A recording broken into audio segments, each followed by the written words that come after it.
अध्याय 7 फायदा 5 आपकी सबसे महत्वपूर्ण बिजनेस योग्यता विकसित करना। 1974 में मेरे जीवन में परिवर्तन का वर्ष था। मुझे यूएस मरीन कॉर्प्स से छुट्टी दी जा रही थी और मैं असली दुनिया में प्रवेश करने वाला था।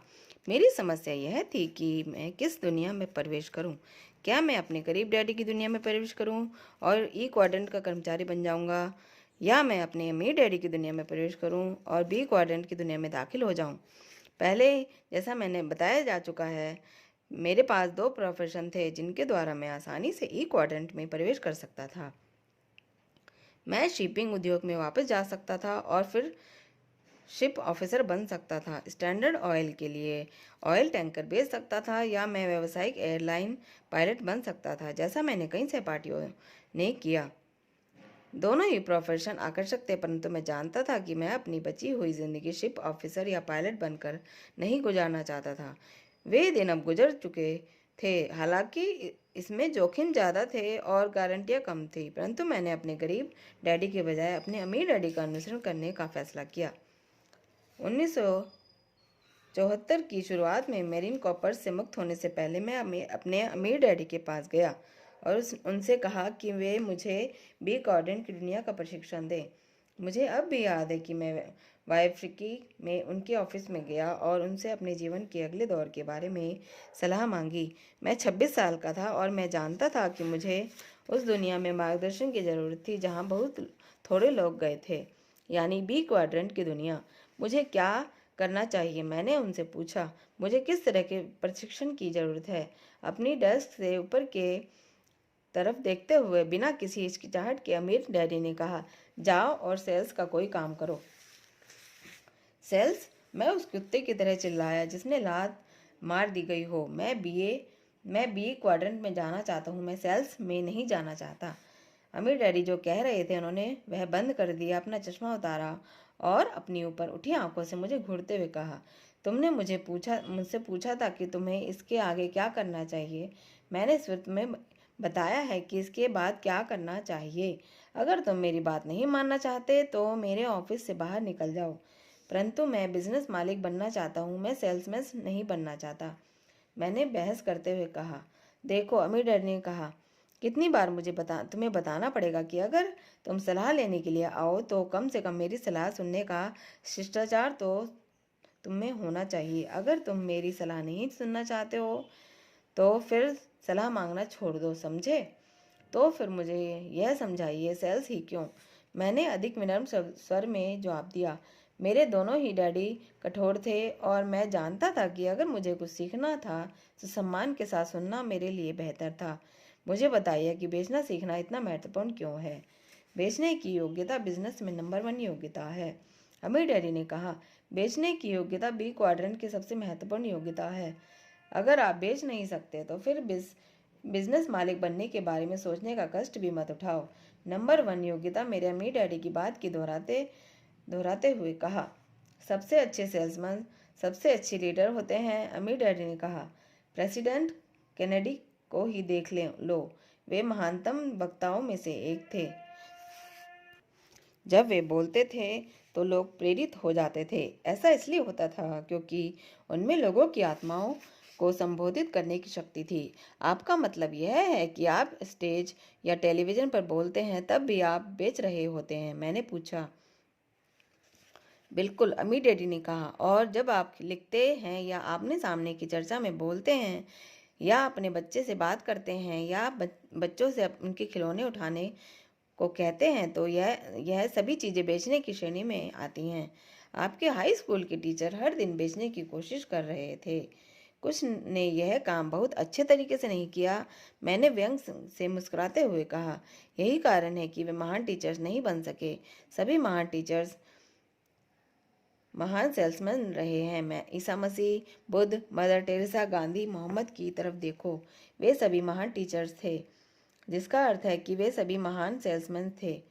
तो मैं बेचने में जितना बेहतर बन जाऊंगा, मैं जिंदगी में उतना ही सफल बन जाऊंगा। मैंने पूछा, इसे दूसरे तरीके से देखो, अमीर डैडी ने जवाब दिया। उन लोगों को देखो जो जीवन में सबसे कम सफल हैं। वे ऐसे लोग हैं जिनकी बात कोई सुनना नहीं चाहता। क्या कोई भी बेचने में निपुण हो सकता है? मैंने पूछा। बिल्कुल, हम सब पैदाइशी सेल्समैन होते हैं। किसी बच्चे को देखो, अगर उसे भूख लगे और अगर उसकी इच्छा ना पूरी ना हो तो वह क्या करता है? वह रोने लगता है। मैंने जवाब दिया। वह चिल्लाता है, वह बेचना शुरू करता है। सही समय है, अमीर डैडी ने कहा। क्या तुमने कभी किसी बच्चे को यह बताने की कोशिश की है कि उसे कोई चीज़ नहीं मिल सकती? अगर पिता उसे वह चीज़ नहीं देता जिसकी उसे ज़रूरत है तो वह आसानी अपनी माँ के पास जाएगा। अगर माँ भी उसे वह नहीं देती तो उसे चाहिए तो वह फ़ोन पर अपने दादा दादी से बात करेगा। बहरहाल, जब हम बड़े होते हैं तो हम में से कई मैं अपनी हर मनचाही चीज़ हासिल कर सकता हूँ का नज़रिया खो देते हैं। जब हम बड़े होते हैं तो हमें चीज़ें मांगना बंद करने के लिए कहा जाता है। हमें कहा जाता है कि हम शिकायत करना बंद कर दें और तंग करना छोड़ दें, इसलिए हम बेचना बंद करना सीख लेते हैं। तो वयस्कों के रूप में हमें दोबारा वह सीखना होता है जो हम पहले जानते थे। मैंने कहा, अगर हम जीवन में जो चाहते हैं उसे पाना चाहते हैं तो हमें निश्चित रूप से ऐसा करना होगा। अमीर डैडी ने कहा, जब मैं 30 साल का था तो मैंने महसूस किया कि मैं जीवन की दौड़ में पिछड़ रहा था। मुझ में किसी चीज़ की कमी थी। मैं कड़ी मेहनत कर रहा था परंतु मुझे मेरी इच्छा के अनुसार परिणाम नहीं मिल रहे थे। जल्दी ही मैंने महसूस किया कि कड़ी मेहनत और सिर्फ कड़ी मेहनत से काम नहीं चलेगा। मैंने आखिरकार यह स्वीकार किया कि अगर मैंने खुद को नहीं बदला तो मेरी जिंदगी का प्याला खाली रह जाएगा। इसलिए मैं जानता था कि मुझे खुद को बदलना था। यह मुझे धीमे धीमे समझ आया कि मैं यह नहीं जानता था कि लोगों के साथ संप्रेषण किस तरह किया जाए। मेरे कर्मचारी मेरी बात नहीं सुनते थे। मैं उनसे कुछ करने के लिए कहता था तो वे या तो कुछ और कर देते थे या फिर कुछ भी नहीं करते थे। मेरे ग्राहक भी मेरी बात नहीं समझते थे। मैं उन्हें बताता था कि मेरे प्रोडक्ट को बेहतर थे और वे जाकर किसी और प्रोडक्ट खरीद लेते थे। मुझे अजनबियों के साथ करने में संकोच होता था। पार्टियों में मैं बहुत ही बोरिंग व्यक्ति था। जो मैं कहना चाहता था वह मैं कह नहीं पाता था। मेरी संप्रेषण कला खराब थी। मुझे यह जल्दी ही समझ में आ गया कि अगर मैं बिजनेस में सफल होना चाहता हूँ तो मुझे बेचना सीखना होगा। मुझे बेहतर वक्ता बनना सीखने की ज़रूरत थी। मुझे अपने खोल से बाहर आने की ज़रूरत थी। मुझे लोगों से डरना बंद करना सीखने की ज़रूरत थी। मुझे यह दोबारा सीखना था जो मैं बचपन में कभी जानता था। अमीर डैडी थोड़ी देर के लिए ठहरे, जैसे उनका मस्तिष्क अतीत की यादों को टटोल रहा हो। आखिरकार उन्होंने ऊपर की तरफ देखा और कहा, क्या तुम्हें याद है कई साल पहले जब तुम और माइक दोनों ही एलिमेंट्री स्कूल में थे तो मैं एक सप्ताह के सेल्स कोर्स के लिए होनोलुलु गया था। मुझे याद है, मैंने कहा। मेरे डैडी का विचार था कि आप सेलिंग के कोर्स में भाग लेकर मूर्खता का परिचय दे रहे थे। अच्छा, अमीर डैडी ने पूछा, उन्होंने क्या कहा? उन्होंने कहा था, कोई आदमी इतना अधिक धन एक ऐसे कोर्स के लिए क्यों खर्च कर रहा था जिसमें उसे कॉलेज का सर्टिफिकेट नहीं मिलेगा। इस बात पर अमीर डैडी ठाके मारकर हंसने लगे। मैंने अपने आखिर $200 उस कोर्स में शामिल होने के लिए लगा दिए थे। बहरहाल, उस कोर्स ने मुझे लाखों करोड़ डॉलर कमा कर दिए और तुम्हारे डैडी सिर्फ कॉलेज के सर्टिफिकेट की बात सोच रहे थे। बिल्कुल सही, मैंने थोड़ा पीछे हटते हुए कहा। अलग अलग जीवन मूल्य। मेरी डैडी की कॉलेज की ज़्यादा डिग्रियां चाहते थे और आप ज़्यादा आर्थिक सफलता चाहते थे। अब भी मुस्कुराते हुए मेरे अमीर डैडी ने अपनी पीली कानूनी तख्ती पर यह शब्द लिख दिए, खरीदो बेचो। इन शब्दों की तरह इशारा करते हुए अमीर डैडी ने कहा, बिजनेस में यह दो बेहद महत्वपूर्ण शब्द हैं। स्टॉक मार्केट और रियल एस्टेट में लोग हमेशा सीख सीख बेचने खरीदने के समझौतों के बारे में बात करते हैं। मार्केट और बिजनेस खरीदारों और विक्रेताओं की बदौलत चलता है। अगर मेरे पास खरीदार ना हो तो मैं बिजनेस से बाहर हो जाऊंगा। इसका अर्थ यह है कि मुझे लगातार बेचना जरूरी है। मैं अपने कर्मचारियों व निवेशकों को टीवी तथा अखबार में विज्ञापनों के माध्यम से अपनी छवि बेचता हूँ। मैं अपने पत्रों में अपने अकाउंटेंट्स और वकीलों को अपनी छवि बेचता हूँ। सारा दिन मैं बेच रहा हूँ। मुझे अपनी टीम को आगे बढ़ाने रहना है और मुझे यह देखना है कि खुशी खुशी ग्राहक आएँ और ज़्यादा खुश होकर यहाँ से जाएँ। इसलिए बेचना किसी से कुछ पैसे झटकने की कोशिश करने से बड़ी चीज़ है। मैं समझ गया, मैंने जवाब दिया। परंतु बेचना सीखना इतना महत्वपूर्ण क्यों है? यह योग्यता बी क्वाड्रेंट की नंबर 1 योग्यता क्यों है? बहुत ही बढ़िया सवाल, अमीर डैडी ने कहा। ज़्यादातर लोगों को यह महसूस ही नहीं होता कि आप जितना अधिक बेच सकते हैं, आप उतना ही अधिक खरीद सकते हैं। क्या? मैंने पूछा। मैं इस बात को अधिक स्पष्टता से समझना चाहता था, क्योंकि मैं जानता था कि मैंने कोई बहुत महत्वपूर्ण बात सुनी है। मैं जितना अधिक बेच सकता हूँ, मैं उतना ही अधिक खरीद सकता हूँ। अगर आप खरीदना चाहते हैं तो आपको पहले कुछ बेचना होगा। अमीर डैडी ने सिर हिलाया और मुझे इस बात पे सोचने और खरीदने सीखने दिया। आप सिर्फ इतना ही खरीद सकते हैं जितना आप बेच सकते हैं, अमीर डैडी ने कहा। अगर आप कुछ खरीदना चाहते हो तो आपको पहले कुछ बेचना होगा। इसलिए बेचने की योग्यता नंबर 1 योग्यता है। पहले आपको कुछ बेचना पड़ेगा, तभी आप कुछ खरीद सकते हैं। अगर मैं बेच नहीं सकता तो मैं खरीद भी नहीं सकता, मैंने पूछा। सिर हिलाते हुए अमीर डैडी ने कहा, गरीब लोग इसलिए गरीब होते हैं क्योंकि वे बेच नहीं सकते या फिर उनके पास बेचने के लिए कुछ ही नहीं होता। यही गरीब देशों के बारे में सही है। गरीब देश एक ऐसा देश होता है जिनके पास बेचने के लिए कुछ नहीं होता, या जो कुछ उनके पास है वह उसे बेच नहीं सकता। यही लोगों के बारे में सही है। कोई व्यक्ति बहुत योग्य होते हैं, परंतु वे अपने गुणों को बेच नहीं सकते। वह कंपनी जो बेच नहीं सकती बिजनेस से बाहर हो जाएगी, चाहे गोदाम में उसके पास टनों सामान भरा पड़ा हो। जब मुझे कोई बिजनेस आर्थिक रूप से संघर्ष करता मिलता है तो ऐसा अक्सर इसलिए होता है क्योंकि उस बिजनेस का लीडर बेच नहीं सकता।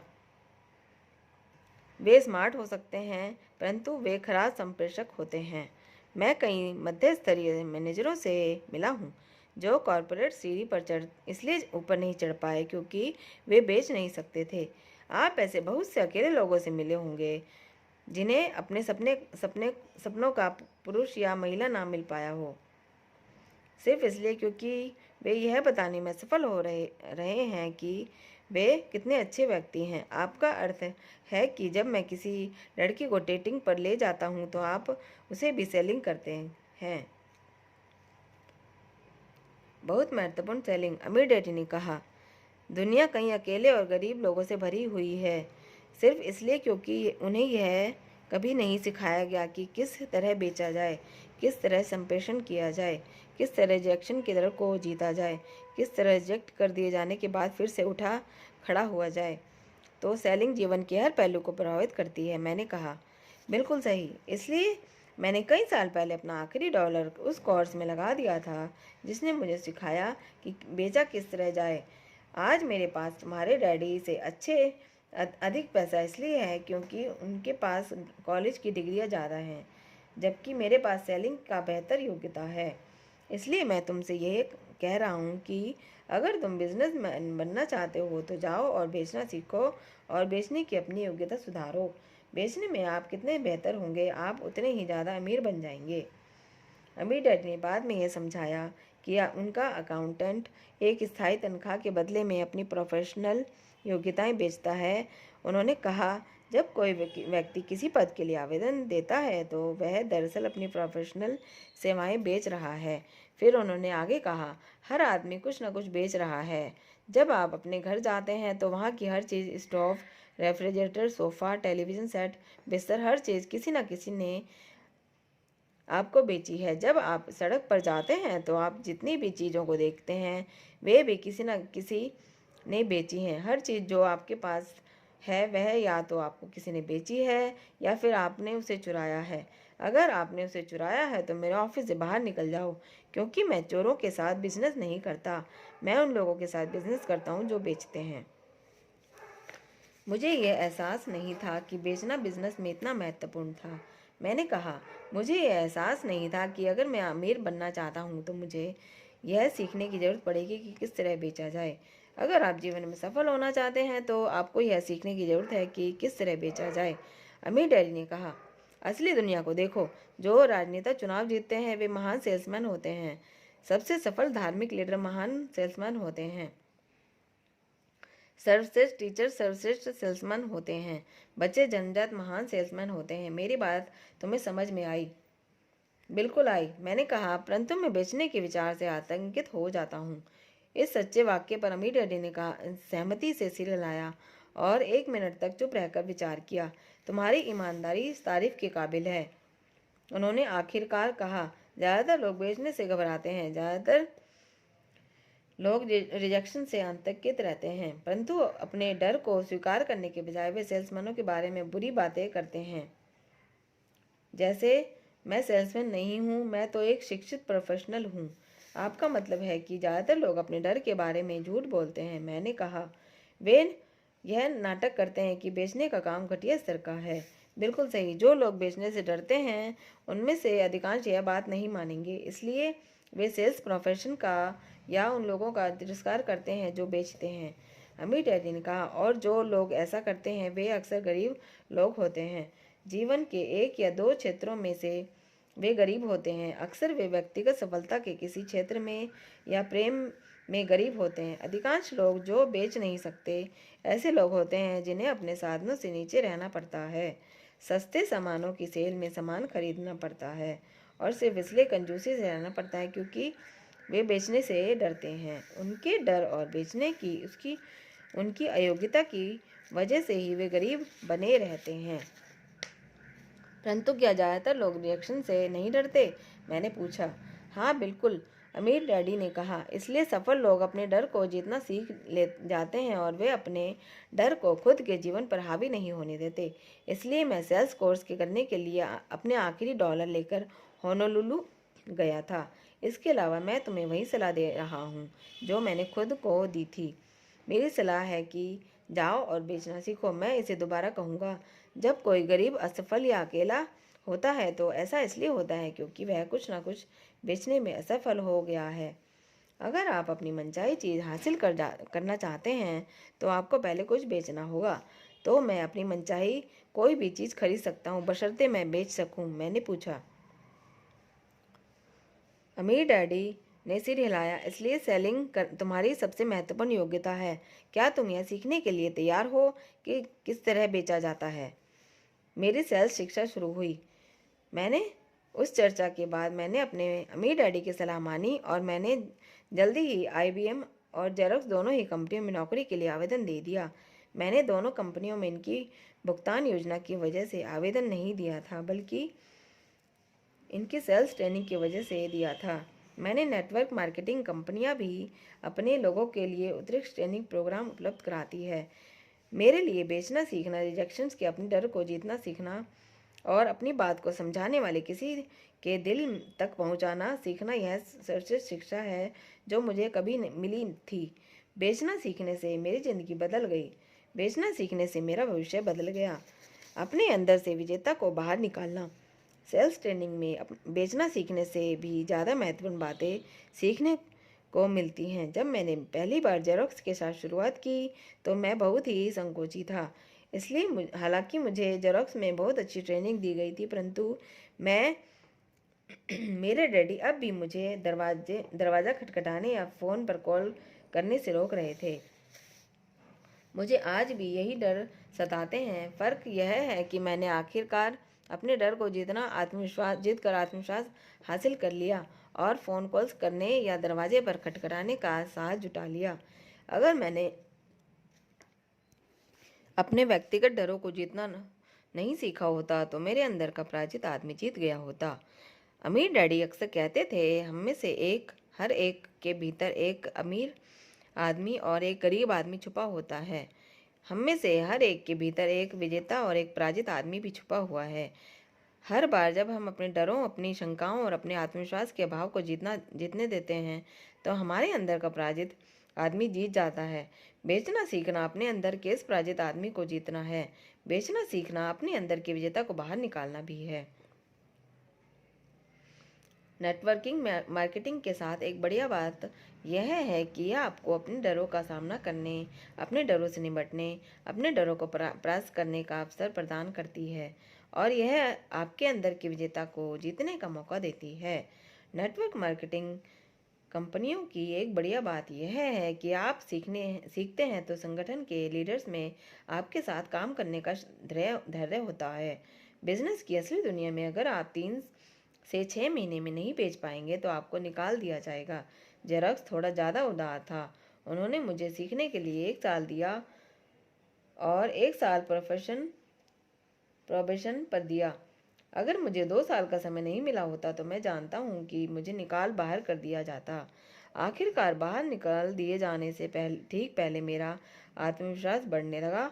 मेरी सेल्स सुधर गई और 2 साल बाद भी मैं अपने ऑफिस में लगातार 1 या नंबर 2 पर रहने लगा। मेरी तनख्वाह से ज़्यादा महत्वपूर्ण बात यह थी कि मेरा आत्मविश्वास स्वाभिमान बढ़ गया।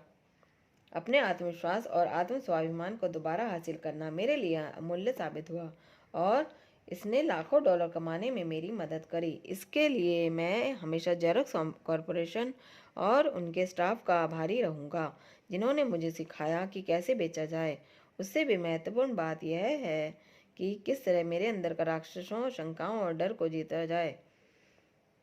आज मैं नेटवर्क मार्केटिंग की प्रबल अनुशंसा करता हूँ, क्योंकि यह उद्योग आपके आत्मविश्वास को प्रबल करने का वही अवसर प्रदान करता है जो जेरोक्स कॉरपोरेशन ने मुझे प्रदान किया था।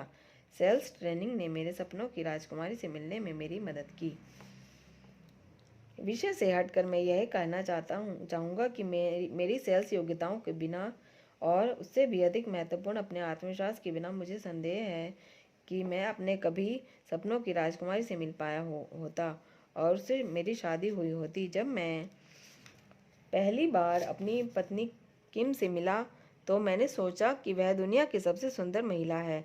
आज मैं उसे पहले से भी ज़्यादा सुंदर मानता हूँ, क्योंकि वह बाहर से जितनी सुंदर है अंदर से वह उससे भी ज़्यादा सुंदर है। जब मैंने उसे पहली बार देखा तो मैं अवाक रह गया। मुझे उसके पास जाने में डर लग रहा था। बहरहाल अपने डरों को जीतने की मेरी सेल्स ट्रेनिंग यहाँ पर मेरे काम आई। कमरे में पीछे छुपने, अपने चेहरे को टेबल में छुपाने, उसकी तरफ दूर से ताकने और उससे बात करने से डरने के बजाय मैं हिम्मत से आगे बढ़ा और मैंने कहा, हाय। मेरी सेल्स ट्रेनिंग अब काम आ रही थी। किम पलटी और उसके चेहरे पर एक सुंदर मुस्कान थी। मुझे उससे प्रेम हो गया। वह दोस्ताना थी, आकर्षक थी और हम किसी भी विषय पर बात कर सकते थे। हमारी पटरी बैठ गई थी। वह मेरे सपनों से सीधे जमीन पर उतर कर आई थी। बहरहाल जब मैंने उसे डेटिंग पर चलने के लिए कहा तो उसने कहा नहीं। एक अच्छा सेल्समैन होने के नाते मैंने उससे बार बार डेटिंग के लिए पूछा, परंतु हर बार उसने कहा नहीं। हालांकि मेरे आत्मविश्वास को चोट पहुंची और मेरे पुरुष अहम को धक्का लगा, परंतु मैंने उससे दोबारा पूछा। एक बार फिर जवाब मिला नहीं। यह सिलसिला 6 महीने तक चलता रहा। 6 महीने तक उसने कहा नहीं। अगर मेरे अपने बारे में शंकाओं को नहीं जीता होता तो मैं उससे 6 महीने तक लगातार नहीं पूछता। मेरे अंदर से लहूलुहान था। हर बार जब वह नहीं कहती तो मैं अपने आहत अहम को सहलाने के लिए अपने दरबे में छुप जाता था। 6 महीने तक रिजेक्ट होने के बाद मेरा नाजुक पुरुष अहम पूरी तरह पिचक गया था, परंतु मैं फिर भी लगातार पूछता रहा। आखिरकार एक दिन उसने कहा, हाँ, और हम तब से एक साथ हैं। जब हम डेटिंग कर रहे थे तो मेरे कई पुरुष मित्र मुझसे कहते रहे, मुझे विश्वास नहीं होता कि वह तुम्हारे साथ डेटिंग पर जा रही है। वह एक लोमड़ी है और तुम एक डॉग की तरह हो। तुम लोगों का जोड़ा सुंदरी और जानवर का जोड़ा लगता है। चुपचाप मैं अपने अमीर डैडी को यह कहते हुए सुन सकता था, बेचना बिजनेस में सबसे महत्वपूर्ण योग्यता है, जब जीवन में आपकी सबसे महत्वपूर्ण योग्यता भी है। आप retire young and retire rich पुस्तक के पीछे मेरी और किम की तस्वीर देख सकते हैं। यह फिजी में एक टापू पर घोड़े की पीठ पर ली गई तस्वीर है। हम दोनों इस कान से उस कान तक चौड़ी मुस्कान लिए हैं, क्योंकि उस दिन हम आर्थिक रूप से आज़ाद होने का जश्न मना रहे थे। अपने दिल में मैं जानता हूँ कि मैं जीवन में किम के बिना सफल नहीं हो पाया होता। वह मेरे सपनों की राजकुमारी है और उसने मेरे जीवन को पूर्ण बनाया है। 2003 में हम इस साल अपनी शादी की 70वीं सालगिरह मना रहे हैं। रिजेक्शन पर एक शब्द। कुछ दिन पहले मैंने रेडियो पर एक विज्ञापन सुना। यह एक बहुत बढ़िया बिजनेस है, इसमें बेचने की कोई ज़रूरत नहीं है।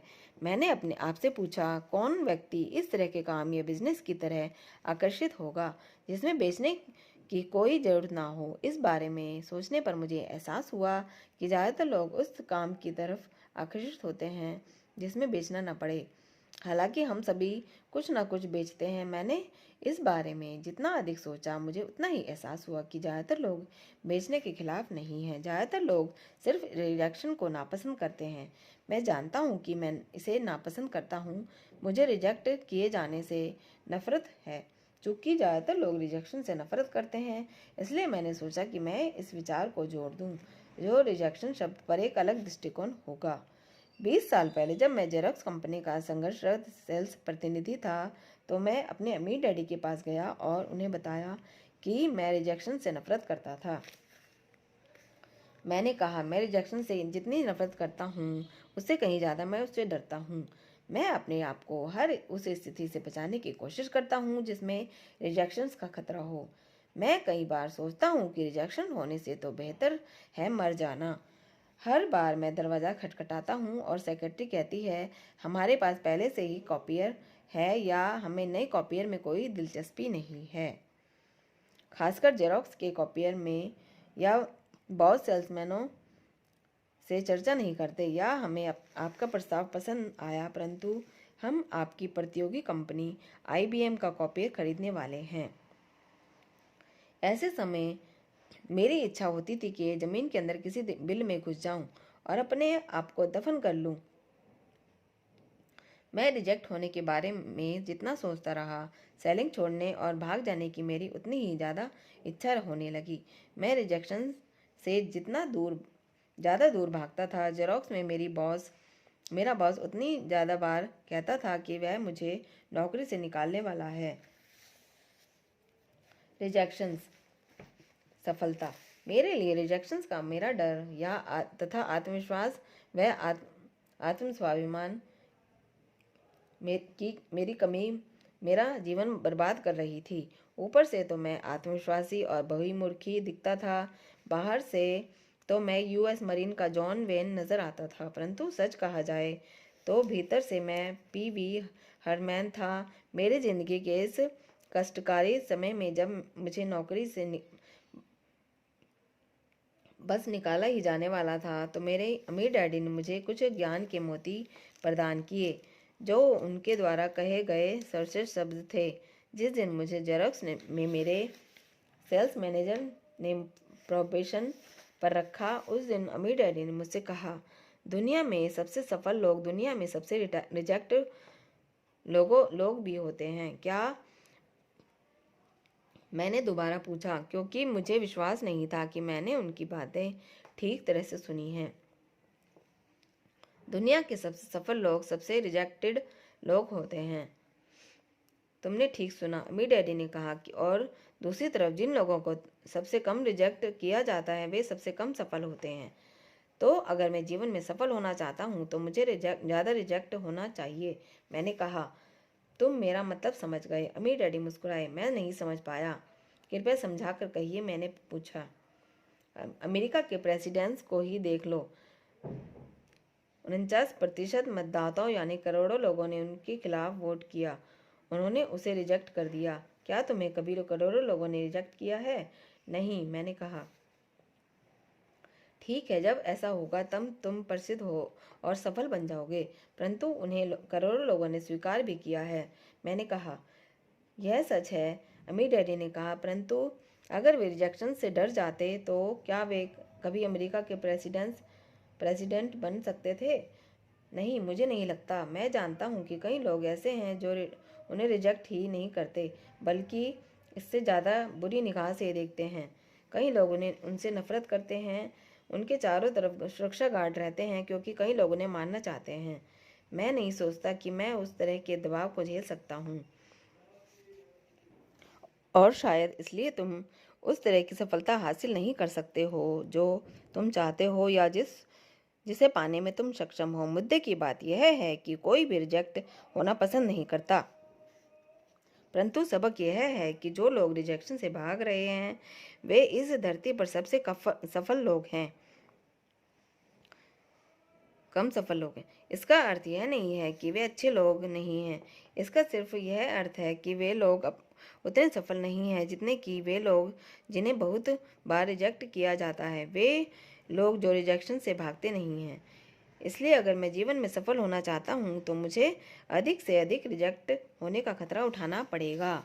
बिल्कुल नहीं सही, अमीर डैडी ने कहा। पॉप की तरफ देखो, वे एक महान व्यक्ति हैं, महान धार्मिक लीडर हैं, फिर भी उन्हें इतना अधिक रिजेक्ट किया जाता है। करोड़ों लोग उनकी बातों या उनके सिद्धांतों को पसंद नहीं करते।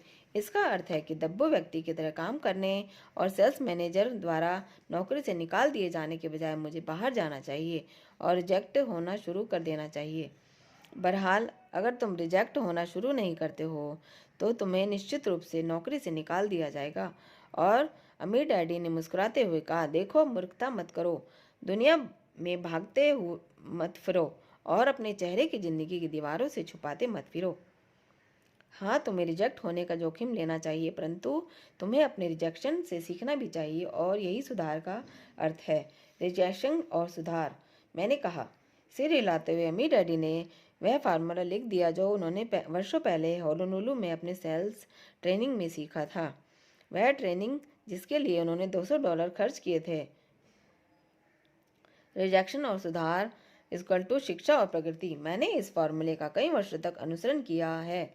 हर बार जब भी मुझे रिजेक्ट किया जाता है मैं खुद से पूछता हूँ, मैंने क्या गलती की है, मैं इससे बेहतर क्या कर सकता था। अगर मैं किसी अच्छे जॉब को नहीं ढूंढ पाता तो मैं किसी दूसरे व्यक्ति से उस सेल्स कॉल के बारे में बात करता हूँ और यह उस घटना पर दोबारा विचार करता हूँ, शायद रोल प्ले करता हूँ, स्थिति को दोहराता हूँ जहाँ मैं मित्र खरीदार बन जाता है मैं विक्रेता। मुद्दे की बात यह है कि मैं रिजेक्ट करने वाले व्यक्ति को मूर्ख, बदमाश, घटिया आदमी या पराजित व्यक्ति नहीं कहता। मैं इस तरह की मूर्खता नहीं करता और मानसिक रूप से उस व्यक्ति को धन्यवाद देता हूँ कि उसने मुझे सीखने, सुधार करने और खुद को सुधारने का मौका दिया। मैं खुद से पूछता हूँ, अगली बार मैं किस तरह से इस स्थिति का बेहतर और अलग तरीके से सामना कर सकता हूँ। और यह आपको जीवन में शिक्षा और प्रगति की ओर ले जाता है। मैंने कहा, मेरे विचार से यह जीवन के किसी भी क्षेत्र में सफलता का फार्मूला है। अमीर डैडी ने कहा, परंतु अगर मैं रिजेक्शन से बचता हूँ तो यह प्रक्रिया कभी शुरू ही नहीं होगी। मैंने पूछा, रिजेक्शन शिक्षा की शुरुआत है। सहमति में सिर हिलाते हुए अमीर डैडी मुस्कुराए और उन्होंने कहा, अब जाकर तुम समझे हो। इसी कारण जो लोग रिजेक्शन से बचते हैं वे लंबे समय में जीवन में कम सफल होते हैं, और जो लोग रिजेक्शन का सामना करते हैं वे जीवन में ज़्यादा सफल होते हैं। ज़्यादातर लोग इसलिए सफल नहीं हैं क्योंकि वे पर्याप्त रिजेक्ट नहीं होते। मैं समझ गया। मैंने अमीर डैडी की तरफ मुस्कुराते हुए देखा और कहा, कुछ दिनों बाद मैंने एक नॉन प्रॉफिट चैरिटी डायलिंग संस्था के लिए फ़ोन करने का काम ले लिया। मैं यह काम पैसों के लिए नहीं कर रहा था, मैं इसे इसलिए कर रहा था ताकि मैं एक अच्छे काम में मदद कर सकूं, पर्याप्त रिजेक्ट हो सकूं। मैंने महसूस किया कि जेरॉक्स के लिए काम करने में हर दिन बहुत कम बार रिजेक्ट हो रहा था। रात को डॉलर्स के लिए डायल करके मैं अपने रिजेक्शंस की संख्या बढ़ा रहा था। मैं जानता था कि मैं जितना ज़्यादा रिजेक्ट होऊंगा उतना ही मुझे सुधार होगा, मुझ में जितना ज़्यादा सुधार होगा मैं उतना ही ज़्यादा शिक्षित बनूंगा, और मैं जितना ज़्यादा शिक्षित बनूंगा मैं उतना ही सफल होऊंगा। जेरॉक्स में काम करने के बाद हर सप्ताह 3 रात मैं चैरिटी के ऑफिस में काम करता था। 1 साल तक मैंने मुफ्त में डॉलर्स के लिए नंबर डायल किए। उस साल के शुरुआत में मुझे जेरॉक्स से बस निकाला ही जाने वाला था और उसके 2 साल बाद मैं उसका नंबर 1 सेल्समैन बन गया। एक बार मैंने जेरॉक्स में सेल्स सफलता हासिल कर ली तो फिर मैंने इस्तीफ़ा दे दिया और अपने part time nylon and velcro sulphur wallet business को फुल टाइम बिजनेस बना लिया। मैं बी क्वाड्रेंट में अपनी यात्रा शुरू कर रहा था। मैंने यह सबक सीख लिया था कि मैं रिजेक्ट होने का जितना ज़्यादा जोखिम उठाऊंगा, स्वीकार किए जाने के मेरे अवसर उतने ही बेहतर हो जाएंगे। 98% रिजेक्शन के विषय से आगे बढ़ने से पहले मुझे लगता है कि मैं इस विषय पर आपको असली ज़िंदगी की कुछ सच्चाइयाँ बता दूं। जब मैं अस्थायी तौर पर बिजनेस स्कूल में था तो मैं एक प्रोफेसर ने कहा था, बिजनेस में सफल होने के लिए आपको कम से कम 51% बार सही होने की ज़रूरत है। मेरे विचार से यह गलत जानकारी है। वास्तव में इंसान सफलता के इससे बहुत कम प्रतिशत के साथ बहुत सफल हो सकता है। उदाहरण के तौर पर डायरेक्ट मेल बिजनेस में अगर कोई कंपनी 10 लाख मेल बेचती है और उसे 2% जॉब मिलते हैं तो इसे अक्सर बहुत सफल प्रदर्शन समझा जाता है। इसका दरअसल यह अर्थ है कि 98% लोगों ने कहा नहीं, 98% ने मेल को रिजेक्ट कर दिया और इसके बावजूद इसे सफल माना जाता है। दरअसल ज़्यादातर मास मार्केट अभियानों में 98% रिजेक्शन सफलता की निशानी माना जाएगा। इसमें आपके लिए यह सबक है, अगर आप जीवन में अधिक सफल बनना चाहते हैं तो सिर्फ अधिक रिजेक्शंस की तलाश करें और फिर अपने आप में सुधार करें। नेटवर्क मार्केटिंग बिजनेस के साथ बढ़िया बात यह है कि लीडर्स आपको बाहर जाने और रिजेक्शन हासिल करने के लिए प्रोत्साहित करते हैं। क्या अवसर है, अगर आप सचमुच जीवन में ज़्यादा बड़ी सफलता की इच्छा रखते हैं तो किसी नेटवर्क मार्केटिंग कंपनी में शामिल हो जाएं और रिजेक्शंस को अपने डर को जीतना सीख लें। अगर आप इसे करने में 5 साल लगाएंगे तो मैं दावे से कहता हूँ कि आपकी बची हुई जिंदगी बहुत सफल होगी। कम से कम मेरे साथ ऐसा हुआ था। दरअसल मैं रिजेक्शन के अधिक से अधिक अवसर लगातार तलाशता रहता हूँ, इसलिए मैंने सार्वजनिक वक्ता होना सीखा और मैं अपने इन्फॉर्मर्शियल के साथ टेलीविज़न पर भी इसलिए आता हूँ। आज दुनिया भर में करोड़ों लोग मुझे रिजेक्ट कर रहे हैं, इसलिए मैं ज़्यादा अमीर बनता जा रहा हूँ। शिक्षा बनाम सेलिंग। जेरोक्स ने मेरे सामने जो चुनौतियां रखी, नेटवर्क मार्केटिंग में उनसे बड़ी चुनौतियां मिलती हैं। मैं यह इस कारण से कह रहा हूँ क्योंकि जेरोक्स में मुझे सिर्फ बेचना सीखना था। नेटवर्क मार्केटिंग में आपको ना सिर्फ बेचना सीखना है, बल्कि आपको यह भी सीखना है कि दूसरों को बेचना कैसे सिखाया जाए। अगर आप बेच सकते हैं परंतु आप दूसरों को बेचना नहीं सिखा सकते तो आप नेटवर्क मार्केटिंग में सफल नहीं हो सकते। इसका अर्थ है कि नेटवर्क मार्केटिंग की खासियत यह है कि आपको अगर सफल होना है तो आपको बहुत बढ़िया टीचर भी होना चाहिए। अगर आपको दूसरों को सिखाना अच्छा लगता है तो आप नेटवर्क मार्केटिंग में अच्छी प्रगति कर पाएंगे। व्यक्तिगत रूप से सिखाना सिर्फ बेचने से अधिक लाभदायक है। मेरी राय में नेटवर्क मार्केटिंग बिजनेस की बढ़िया बात यह है कि यह बिजनेस आपको सिर्फ सेल्समैन बनने का प्रशिक्षण नहीं देता, बल्कि आपको टीचर बनने का प्रशिक्षण भी देता है। अगर आप सीखना और सिखाना पसंद करते हैं तो नेटवर्क मार्केटिंग बिजनेस आपके शामिल होने के लिए बहुत बढ़िया बिजनेस है। इसलिए मैंने इस पुस्तक का शीर्षक बिजनेस स्कूल उन लोगों के लिए जो दूसरों की मदद करते हैं रखा। सेल्स मैनेजर बेचते नहीं हैं, वे सिखाते हैं।